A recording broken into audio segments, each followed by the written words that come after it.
So, Sorry, carry on. so I started in youth justice um, as a newly qualified social worker. So I did my first year in practice, my ASYE there, and I was in there total almost 3 years, and I absolutely loved that work. The only reason I actually left was just to get a bit more experience in like child protection work.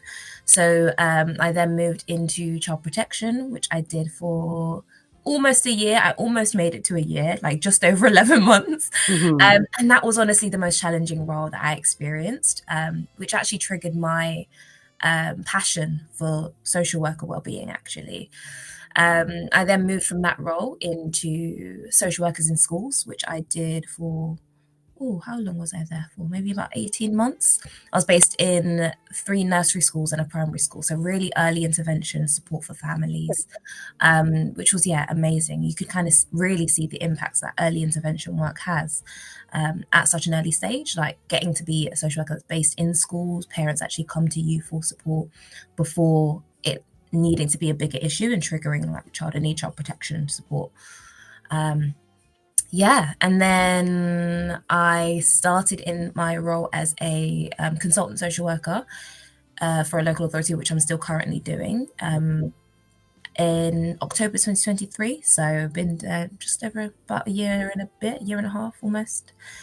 Um, Let me pause you there for a second, yeah. Natalie, because we can come back to that Mhm. in terms of what it involves. But a couple of things I'm curious about. When you started in the youth justice field, Mhm. um, was it primarily because you done a placement in that particular area, or was it something you'd always wanted to do? Um, When I started in youth justice, I actually never wanted to actually work with teenagers. I thought I looked like a teenager. They're not going to respect me. Honestly, that was my thinking. mm, And I was just applying for ASYE. So I was just like, oh, I took a bit of time out after uni, did some contact work, working in nurseries and bits and pieces. And I was just like, well, I'm ready to do an ASYE. I didn't mind where, as long as I was working with children or young people. And I applied for a role in youth justice and I got it. So I was a bit like, okay, cool. But you know what? I think it was interesting because my main background has always been like early years, like children in nurseries, um, and then primary school age as well. So I didn't have a lot of experience working with teenagers. I mhm. mean, I had some in placements when I was in a social work student, but yeah, my main majority was actually with younger children, but I absolutely loved working in youth justice. And actually, I found working with teenagers, especially, I mean, at risk of like a lot of the context was around youth violence, being Sure. moved out of London to the borough that I was working, or the county council I was working in, to yeah, I mean, for safety reasons, there was a lot around different contextual harm, working with families from different backgrounds as well. So, my first experience working with families from a traveller background, there was a very interesting context actually working in the area I was in. Mhm. Um, and yeah, so in initially, I wasn't it wasn't a focus of mine. Yeah. But I think I've also found a kind of about myself as a person. Kind of anything I do, I end up really loving because I'm like there to fully enjoy it. So yeah, I ended up really enjoying the role. It came with its challenges, of course. I mean, sleepless nights, literally having nightmares about teenagers with like knife fights and all sorts of like craziness. Mhm. And I think I that began to be the point that actually I began to realize that my initial motivation to do social work, which I thought was, oh, I just love working with children. My mum was a childminder since I was born, like I've grown up around children my whole life. Mhm. And I was like, oh, yeah, that's just the reason why I love social work. But I think a lot of that helped me begin to process. Actually, I had a lot of my own experiences when I was younger with my brothers, like having certain different situations in their lives and experiencing conflict within my own family I Sure. hadn't fully processed. And actually, that all came to the surface when I started in social work. And I don't think it's something I realized. So, I mean, things like I used to like just randomly get, or I thought it was random, but I then beginning to realize actually it was in association to stress or that secondary trauma would get really bad skin problems. So at times I'd get hives, my eczema would flare up, which I no longer get, thank God. But being able to acknowledge actually what are the triggers here? What is the emotions that I'm storing in my body that I haven't been able to, or had the space to really process and begin to release. So I yeah. mean, that's really interesting because firstly, many of us, well, my whole thing when I joined social work, I wanted to help people. Mm. But what you get as a byproduct, isn't it, that you learn a lot about yourself and your own life and your own trajectory and so on. So I absolutely resonate with that. And I think, as you progress in the career, you begin to learn more and more about yourself. And you're sharing that, you could see some kind of parallels with your own personal life. But it's interesting that, the stress of the work and the complexity of the work showed itself up in your body. Mm. Okay, so you moved on to do child protection work. You felt you needed kind of a more rounded experience. Mm-hmm. Curious about what were the challenges? I'm sure it's probably more of the same, but Mm. what specifically were the challenges in that sort of safeguarding child protection work for you? Yeah, so I'd say, the work itself was really fulfilling. Like, I loved the actual family work. I found what the main challenges were was staff turnover. So I had like 3 different managers in the space of like 9 or so months. Okay.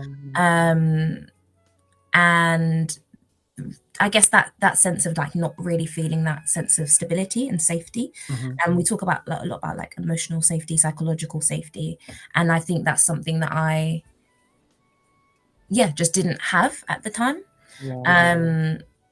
I mean, it got to a point where one of my managers at the time was struggling with their own emotional well-being. So, I mean, they'd had a bereavement, there was a lot going on, a lot of pressure from obviously management in terms of stats need to be done, things need to be kept up to date, and that could easily just become the whole focus a lot of the time. So there's less room for that reflective supervision. And what I actually found, even when sometimes there was that reflective supervision, it's like, okay, great, I've reflected, but actually I'm still holding some emotion. Like, how am I actually going to release this? So I think there's a lot of it actually. There's a large aspect that is outside of a lot of our managers' support and managers' control. Yep. And I think it just got to a point where I was dealing with a few complex cases around like child sexual abuse, a lot of challenging like contextual safeguarding concerns. And I remember at the time, I don't think I realized fully how overwhelming it was until someone at the time I got home, my partner at the time was like to me, "Oh, how was your day?" And I was like, I just literally burst into tears. And I was like, "Oh, okay, I'm holding all of this in." Like, I just did not have the time and space to check in with myself or know how to also do those things. So it felt like a real gap in terms of how we even trained as social workers, because we are told it's going to be tricky. We're told that it's going to be challenging. Actually, a lot of fear is kind of instilled in us. I remember, bless her, I'm sure she had the best intentions at heart, but one of my lecturers in uni told us this horrific story about how she was kidnapped and held at gunpoint in the back of a van. And I and I was literally like, oh my gosh, is this the work I'm going into? But then there was no real resolution. Okay, this is how you navigate these kind of things, and like these emotions are going to come up for you. How do you support yourself to actually deal with this? And how does fear manifest itself in the body actually? So there was just like a real disconnect, I think, for me. And I'm just really grateful to have been able to go through these moments of challenge, because now in hindsight, I'm like, oh, actually, this has been the gap, and learning strategies around how my nervous system responds, how I can better observe it, because it's not always about being calm all of the time. There's going to be stress in the role, but actually, how can I understand what I need to do for myself to hold space? What does it look like to actually release and process emotions as well, rather than just talking through it? Because I think often we think that we process things in the mind, but actually our body stores way more, and the mind is often just trying to find routes out of processing a lot of the Yes. time. Yes.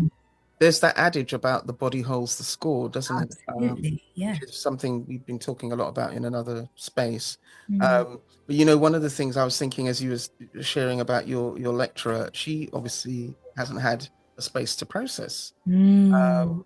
and perhaps resolve that particular situation for herself, and then imparted with a happy ending, because of course it did happen. But you know, you'd think if you're going to tell a story like that, you also want your students to hear, well, and this is what happened in terms of how I healed from that or whatever.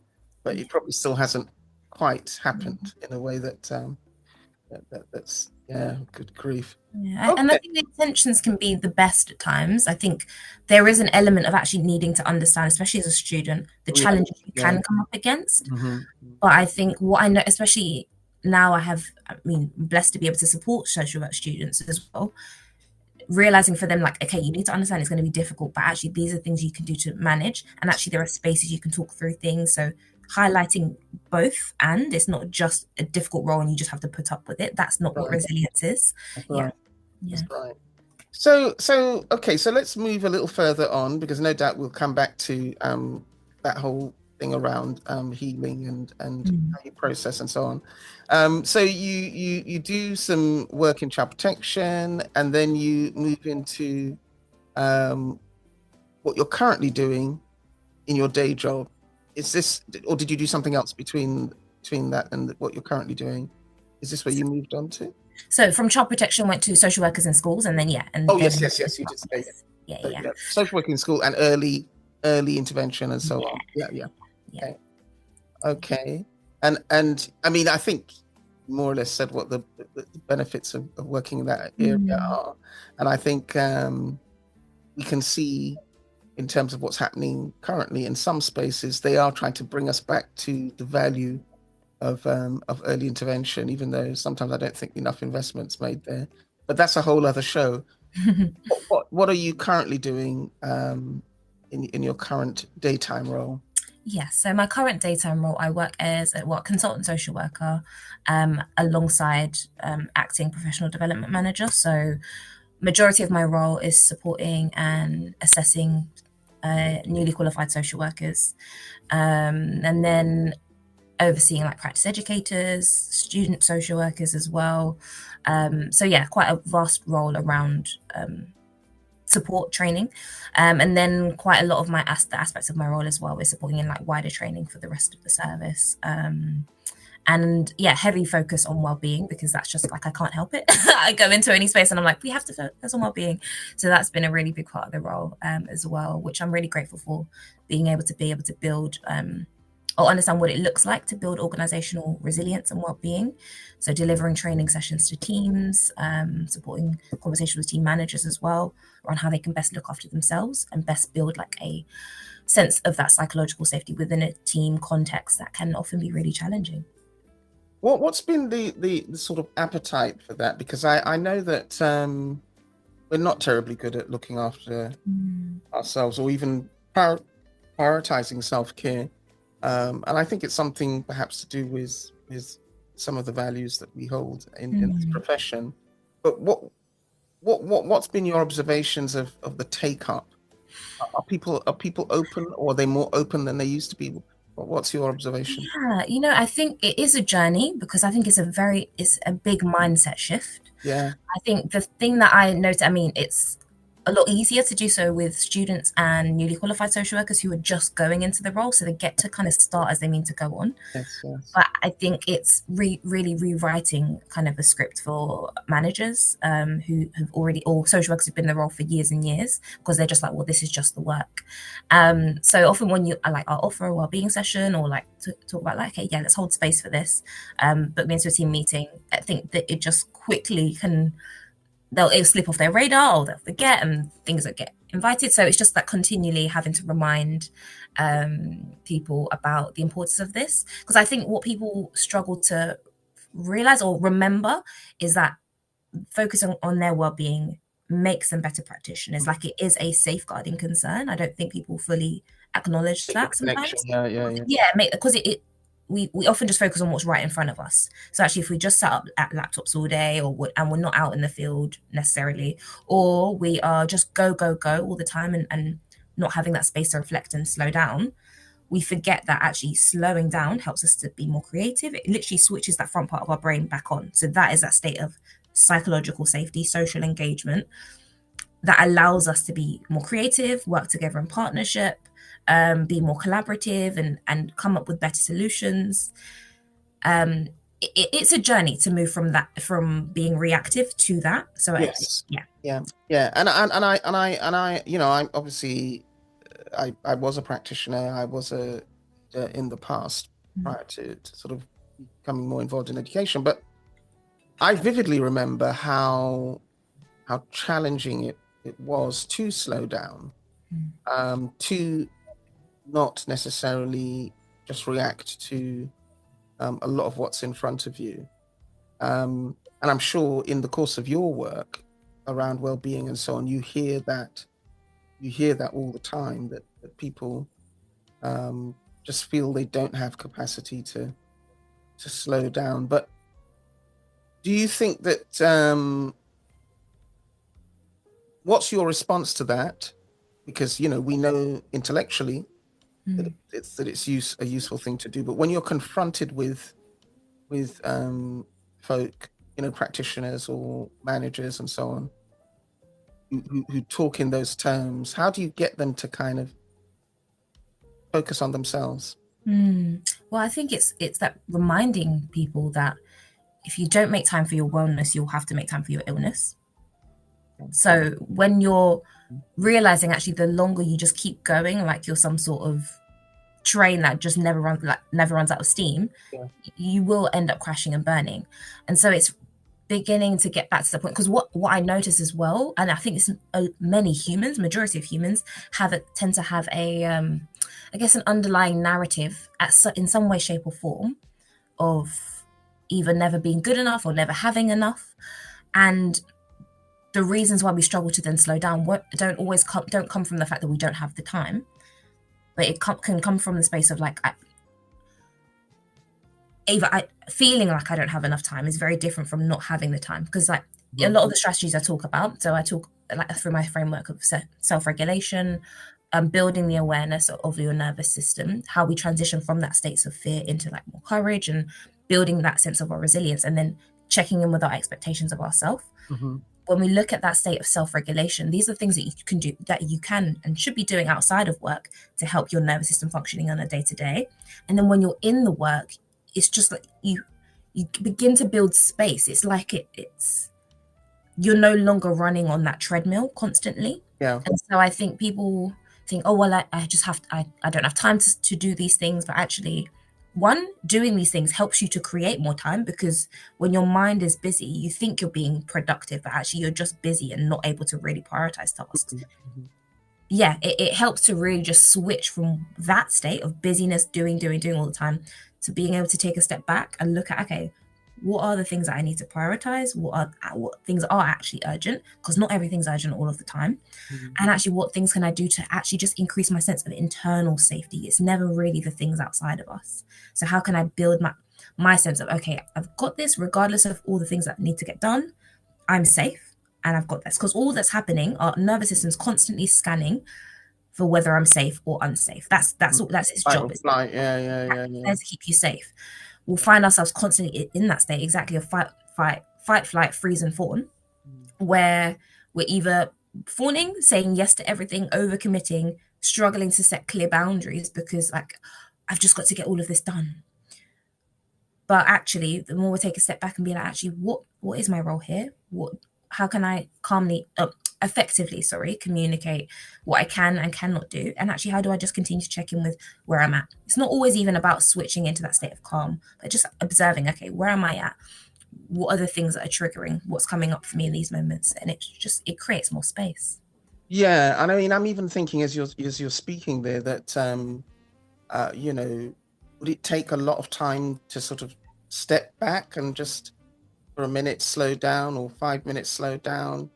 You get into your office, you take 5 minutes to think about, well, you know, what's going on today, what's happening today, and I would imagine that doing that wouldn't take very long, but to not do it and just launch into you know, reacting to everything that's thrown at you, as you say, is not particularly helpful or productive. But it's about, as you say, rewiring your thought process. And Yes. that must be very challenging. And it is, and it really is a daily practice. So I talk a lot about, like, when I'm delivering training, about like radical responsibility, because we all have that responsibility to take that, like, lead ourselves. Really, is that self leadership. So it's about actually understanding, okay, and what does this look like? Because our nervous systems are formulated most in our most formative years. So often the narratives we carry are based on childhood. So actually, I'm just not the kind.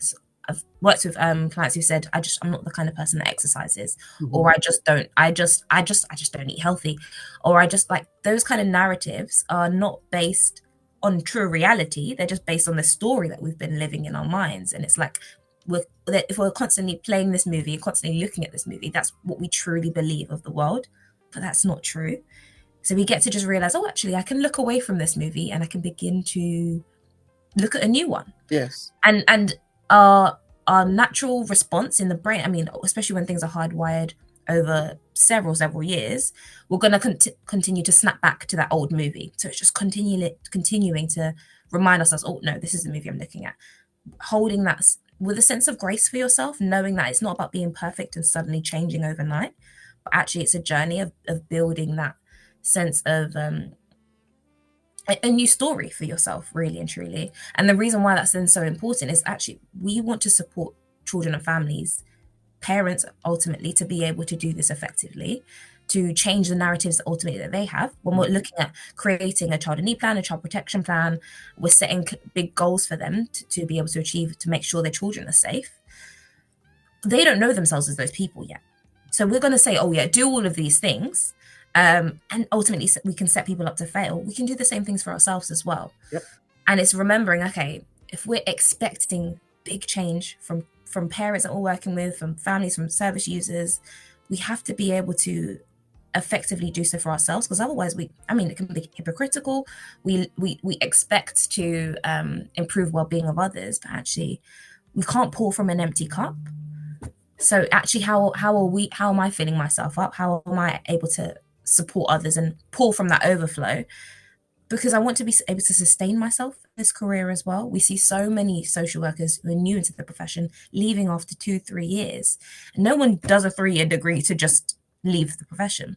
But so there's a gap there in how they feel able to support themselves and able to maybe be supported.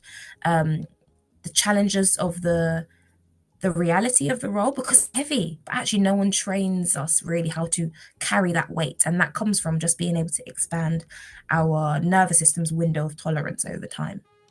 I mean, I'm thinking, I do a lot of work with social work students, and I think that this is really useful information, because it's almost akin to sort of being more mindful and being more aware of self. And we do a bit of work with some of our students around sense of self, but perhaps we don't do enough. And it's sounding to me like even perhaps people who might be listening to this podcast, you're sharing some really useful nuggets to start them off on their journey of this sort of self-knowledge,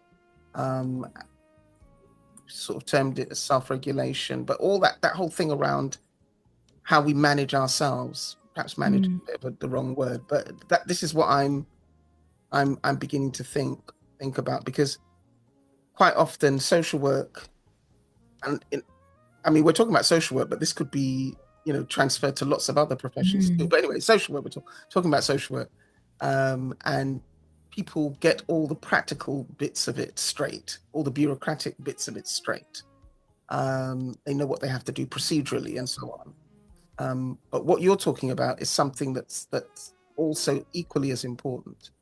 How you show up in role, how you influence the people that you're trying to serve, for instance. It's quite deep. The social life, which is you're the founder of. Tell us a bit about that, and the vision that you have in terms of imparting some of what you've just shared with us this morning. Well, honestly, it's about So the social life, I started around the same time I started my role as a consultant social worker. So end of 2023. And the reason is because I just see this gap time and time again. And I've been so blessed to be able to learn all of these strategies and implement them in my own life to the point where I'm like, it's just night and day. Like being able to. How did you do that? So I have my own coach actually. So I've been relationships coach and leadership coach. So investing heavily into that in terms of my understanding, getting to understand and learn what it looks like and means to navigate my own nervous system, realizing that actually the things outside of me that I thought were making me feel overwhelmed was just something that I hadn't processed yet. So a lot of things that we end up suppressing from our own childhoods or suppressing from our own lived experiences will come to the surface in a role as challenging as social work. Yeah. And so for me, I was like, well, this is life changing, and it's something that is not taught in social work practice. And actually being able to then, so I started out end of 2023 delivering one-to-one coaching and group coaching to social workers who were often coming to me burnt out, feeling like they were either literally going to leave the job or like something had to give. And I know because I've been there at that point. So I was being able to support them in step by step and being like, okay, there's nothing wrong with you. Your nervous system is functioning as it's meant to because it's just not feeling safe. And you can get yourself to a state of safety bit by bit over time. And being able to see the difference that has made in their lives, in their practice as well, because they then get to understand actually they then co-regulate with others. So actually, if they're with a family that are feeling really overwhelmed and heightened, and then they're then heightened as well, they're able to be like, okay, no, I have a lot of power within my nervous system to help to de-escalate this situation. Working in larger organizations with teams who are just frantic often, they're able to catch actually, what can I bring to this space to help others to co-regulate with me? And also, how can I just observe what energy am I carrying right now? Because we do take on other people's emotional energies. And how can I begin to release this energy that's not mine?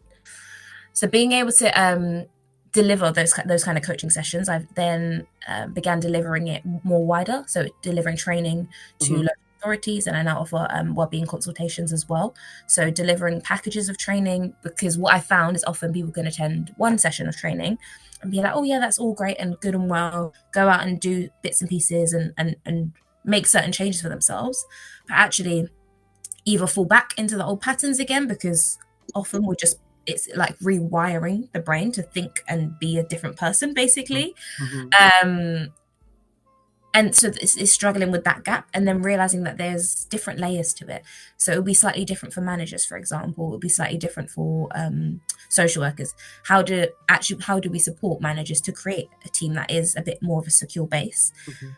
And what does that look like on a day-to-day basis? So all of those kind of different layers. So that's now what I do mainly, delivering training wider to organizations. Okay, so you were doing one-to-one, you were doing groups, so doing teams and wider organizations.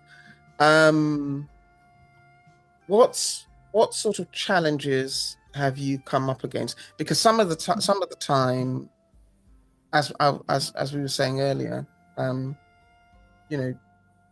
because of the state that people may be in, they just won't see the light at the end of the tunnel.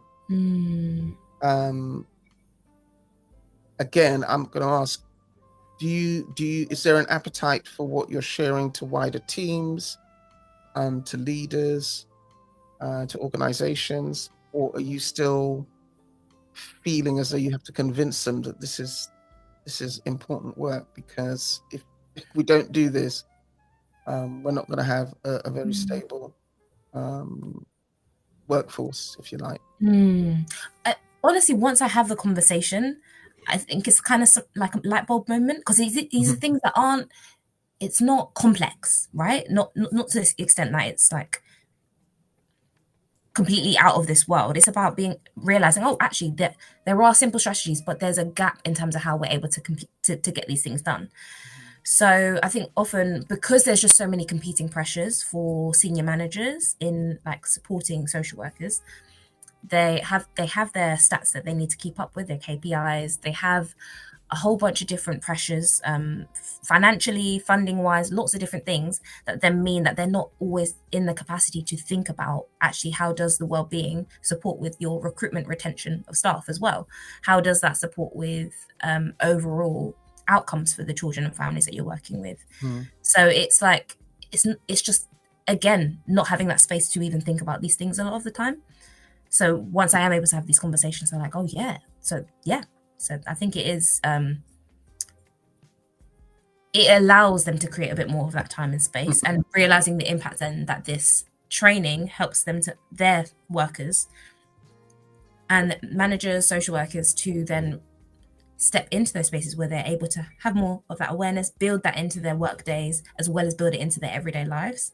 Been great so far. Well, yeah, and I mean, you know, I should jolly well hope so too, because the current situation that we have with the churn of staff and you know, people coming in, leaving, can't cope, don't get support,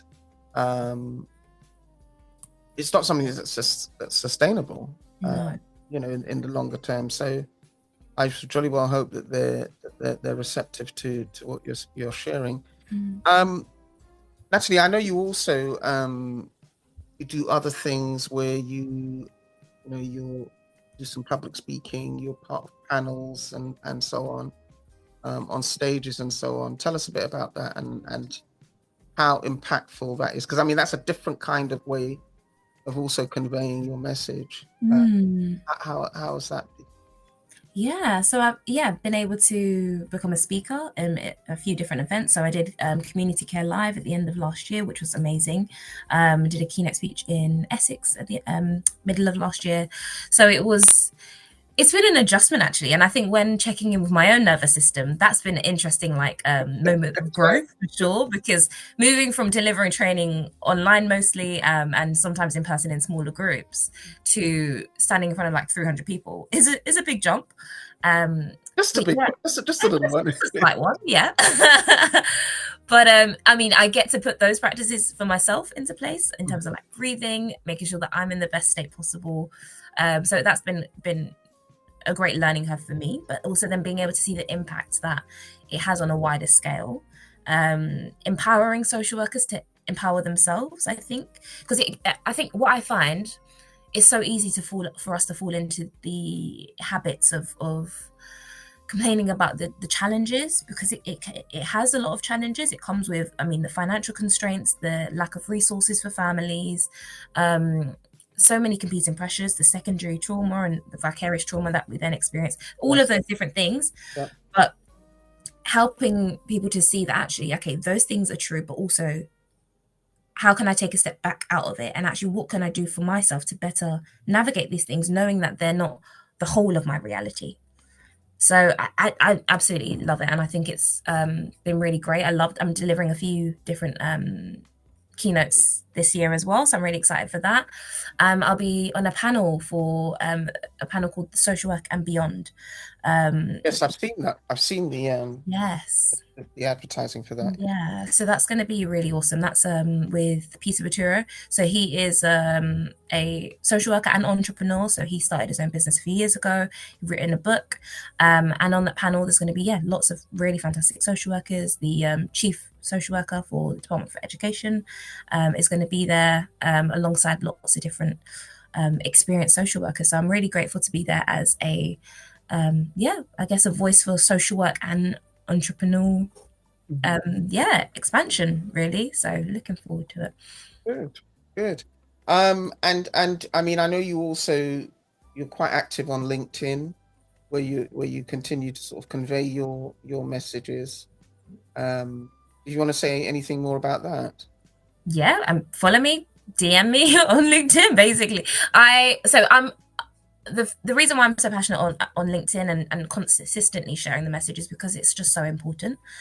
I think it's something that we hear about every now and then. Social worker wellbeing, we'll have World Social Work Week, so we focus on it for a week, but actually it's important to do so consistently. Yes. And so that's the reason why I show up there pretty much every day, to talk about it, because I think when we forget about the importance of taking care of ourselves, we impact the lives of our children and families that we're working with. Like, it was just the other day, I had a call with a social worker talking about actually how their work began to feel dangerous because they felt so overwhelmed that they know that they weren't being curious, they weren't asking certain questions, they weren't at a point where they felt they could even go to their manager because their manager was so overwhelmed. So I'm like, actually, if we are living and existing in an organization where we are fueled by that sense of panic, overwhelm, we are technically internalizing all of the trauma from the families we're working with as well. How are we really able to make sustainable, effective change? We can't then slow down to effectively make good decisions. So I see the impact of that on a day-to-day basis, and then I also get to see the positive outcomes from actually social workers being able to then slow down and have that space to think more creatively and have the space to really consider and be present for the families that they're in front of each day. So yeah, that's why I'm on LinkedIn, loud and proud. Yeah. Yeah. And you have your own podcast. No, You I don't. don't. No, everyone thinks I do though, for some reason. Yeah, I thought you did, honestly. Okay, but I suppose what I'm also fishing about is, do you do any writing or I mean, So you put your packages together and so on, but I also think that um, a lot of what you're sharing would be really fantastic in terms of papers or writing generally. Do a yeah. blog or something like that. I don't know. Some idea for the future. I'm planning on like I've got some ideas here, but I'm also I pace myself. I'm trying to be mindful about because I think I think a blessing and a curse at times can be that I have a large capacity to take on board things, so I can navigate quite a few things at once. But I'm also mindful that actually I need to continue to practice what I also preach. So yeah, yeah. Yeah, we don't want the burnt out master to be the burnt out. No, God, can you imagine? Yeah, nightmare. So, Natalie, is there anything else that you'd like to share with us that we've not covered in this relatively short interview? Anything else that you'd like to leave us with? I think I would just say, just a reminder to everyone to prioritize this as a matter of safeguarding, not just as a matter of, oh, it feels good, but actually it's about doing what is good for us, regardless of how it feels. So yeah, that's my message, really. Good. And one of the things I forgot to ask you was about your vision over the next couple of years. Where are you going, you think? I mean, ultimately, my bigger vision is seeing a change and impact in how social workers are trained and overall supported on a day-to-day basis. Being able to understand that resilience isn't just a buzzword, it is a way of life, it's a way of living. And I know a lot of people are like, oh, I don't like the word resilience, but actually it's a state it's a scientific state, it's a state in your nervous system that actually just means that you have the capacity to really navigate the stress of the role. Social work isn't going to be for everyone, but I think if we're able to teach this at an early stage, people get to really be clear on that there are ways to navigate this. And I think wider in terms of my business vision is being able to offer that level of consultancy and training to local authorities across the country, really. Yeah. And beyond. And beyond, yes. Well, Natalie Robertson, thank you so much for joining us today. And hopefully you can pop back on another occasion to share with us more of the work that you're doing. But we're connected on LinkedIn.